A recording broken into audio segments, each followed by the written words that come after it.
नमस्कार भाई बहन लोग, आज हम आप लोग के गोवर्धन पूजा का तीसरा कहानी सुनाओ तनी। आई सुनी सभे। कहल जाला कि कार्तिक महीना में गोवर्धन पूजा से लेके आ पीढ़िया तक ये सब कहानी 5 कहानी गोवर्धन बाबा पर कहल जाला। ये कहानी जे रोज सुनेला ओकर सब मनोकामना पूर्ण होला। तो आई सुनी सभे कहानी तीसरा नंबर का। एगो बंजारा रहना, उनकर 2 बेटी रहे लोग आ दोनों जनी के कहीं गाँव में बियाह देले रहना। दोनों जनी के कई गाँव में बियाह देले रहना। तो सबका संसार में भाग्य और किस्मत अलग अलग बा। बड़ी वाली रहली, उनकर 5 बेटा भैला, 5 मर गईला। एगो भैला मर गईला, दूसर का भैला वो मर जा, तीसर का ऐसे ही कर कर उनका 5 बेटा भैला आ 5 मरिहर गईला।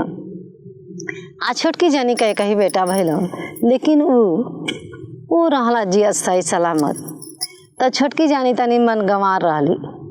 तो जब उन जाओ अपनी बहन के घरे दे, जब भी उनका बेटा मर जा लोग आ जा तो उनका बहन रोआ गाँव, तो इनों को शौक होके कि हमारो बेटा मर जाए तो हम और रोती गई ऐसा रहली। वो तो एक दिन उनके रहे ना गईली अपनी बहन के घरे दौड़ल गईली आ कहताड़ी कि बहनी हो बहनी, तोहरा तो रोए नहाय का साध पूजल, हमारा तो रोए नहाय का साध नहीं पूजल, हमरो रोए नहाय के साध बा। तो कहताड़ी का कहलू हो? तो कहताड़ी कि आ तोहरा पुत भैया मरिहर गईला तो तोहरा रोए नहाय का साध पूजल, हमार तो रोए नहाय का साधे नहीं पूजल। तो कहताड़ी कि ठीक बाटे, तोहरा रोए नहाय का साध बा। तो घर आंगने केराई सरसों आसार दिह पसार दिह, पुतवर जइहे दवर जइहे, इछला के गिरहे बिछला के गिरहे, टंगिया टूटी मुँह फूटी सौरी पाकी, मरिहर जइहे तोहरा रोए नहाय का साध पूजी। चल गईली, सरसों केराई आसार देली पसार देली, पुतवर गईले दवर गईले, ना गिरले ना टंगिया टूटल ना मुँह फूटल आ ना सोरल ना पाकल ना मरिहर गईले ना रोए नहाय का साध पूजल। फिर चल गईली अपनी बहन के घरे। कहताड़ी कि बहनी हो बहनी, हमरा तो एहू रोए नहाय का साध नहीं पूजल। तो वो कहताड़ी कि जहूँ तोहरा बहनी एहू रोवे नहाय के साध नहीं पूजल, तो चल जाइए अहिरा के घरे, घूचा ले आ दूध ले आ ओकरी बाद बिसहरिया के जाके एगो सांप ले आ ले कोई घूचा में बंद करके धो दिह। आ जब तोहर बेटा अहे कहे कि अम्मा अम्मा कलेवा दो, तो कहीं का पुत कलेवा दही, जा ले लो घूचा में धइल बा, खा ल पी ल मुँह जुठिया ल। तो गईली तो अहिर के घर से दूध का घूचा ले ली रख दिली, बिसहरिया के गली तो सांप ले ली ले कोई में कह के बंद करके धो दिली। आ उनका पुत अला तो कहता ना कि अम्मा अम्मा कलेवा दो। तो कहताड़ी कि का पुत कलेवा दे, जा वही घूचा में रखल बा, ले ला खा ल पी ल मुँह जुठिया ल। आ पुत दौड़ल गईला, जाके जब ढक्कन उठा के देखा था ना तो वही में सोने का हार बाटे। सोने का हार लेके गला में पहन लेला, आके कहता ना अपनी माई से कि माई बड़ी फुहर पातर हैं, बेटी पतोही पहिए तो बेच अंधन पहिए तो बेच कुछ खई हैं, आ बेटी पतोही पहिए तो ससुरा नहर पहुँचे हैं। ऐसा है माई हमार, हाई घूचा में हार धैले रहलू हैं, लेके गला में पहन ले हम। फिर अब का करब बेचारी, फिर गईली अपनी बहन के हैं। कहताड़ी कि बहनी हो बहनी, हमारा तो एहू रोए नहाय का साध नहीं पूजल।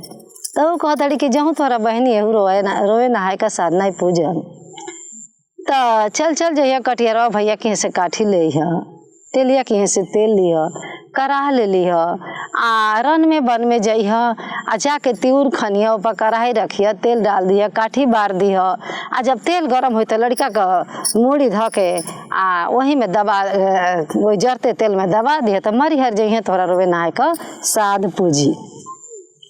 तो वो कहताड़ी तो गईली, तो चल गईली कटियरवा भैया की हैं, जाके काठी लिहली, तेलिया के से तेल लिहली, कराही लिहली, आ रन में बन में बेटा के लेके गईली, जाके आ तिउर खाना तो भटा जा, कराही रख आगी जरा मतलब बुता जा, कढ़ाई में तेल डालना तो पानी हो जा।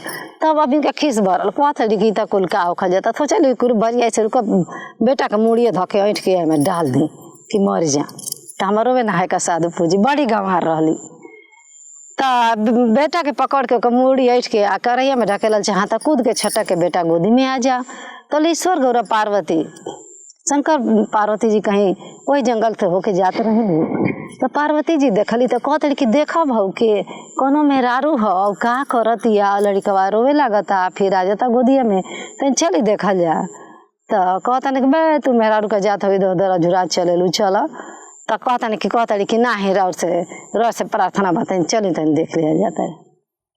गई लो तो जब देखा तड़ी तो कह तड़ी कि अरे ई का कर तड़ू अपने लड़का का मूड़ी ऐठ के तू डाल तड़ू कढ़ाई में।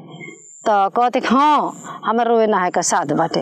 तो कहते कि तुम्हारा रोए नहाए का साध बा। अरे तू तो बड़ी पापिन बड़ी रे कि तोरा रोए नहाए का साध बा अपनी बच्चा के अपना ही मार तड़ी रे पापिन तू। तो कहते कि हाँ हमारे रोए नहाए का साध बाटे। तो कहते ठीक बागा तो कितना रोए नहाए का साध बाटे तो चल जो नदी किनारे आ बंजारवा का 5 पुत मरल बा न उन्हीं के नाम पर आही के रोही दाही के रोही लट छटकाई के रोही तोहरा रोवे नहाए के साध पूजी अपन पुत काहे मारा ताड़ू। तब सब गईली कहली कि रुका तब ये बात ठीक बा लइका तो मरतो नहीं खे।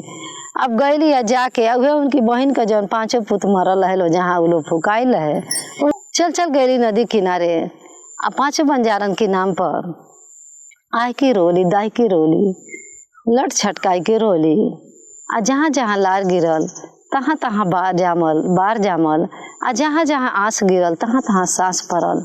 अब इनकी रोले 5 बंजारा उठ के बैठ गई हैं। तो अब 5 एगो से 6 गो भैली 5 उहो लोग जी गए। इतना तो बड़ भागी रहली गंवार लेकिन बड़ी बड़ भागी रहली बड़ा बड़ भाग लेके भगवान से आयल रहली।